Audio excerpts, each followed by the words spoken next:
If your garage door is noisy, it's probably time to take some simple steps to quiet it down and keep it running smooth. So here's what you want to do. First, grab some garage door lubricant. Don't just use any oil, get one made for this stuff. Spray the moving parts like hinges, rollers, and tracks to reduce friction.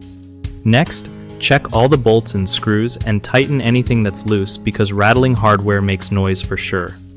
If the rollers look worn or rusty, swapping them out with new nylon ones can seriously cut down the racket.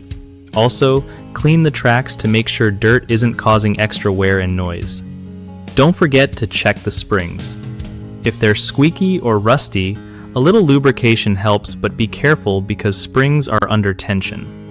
If you're not comfy working on springs, call a pro because messing with those can be risky. Lastly, test the door by opening and closing it a few times after maintenance. If it still sounds noisy, you might want to inspect the opener or call in a specialist. One of the biggest mistakes people make when dealing with noisy garage doors is ignoring regular maintenance, which leads to worn rollers and rusty parts that scream for attention. Fix that by scheduling lubrication every 6 months. Another common issue is over-tightening hardware, which can cause components to bind and actually make noise worse. Just tighten snugly, not like you're trying to strip the screws. Thirdly, many folks forget to replace old rollers with nylon versions and stick with metal ones that clank around.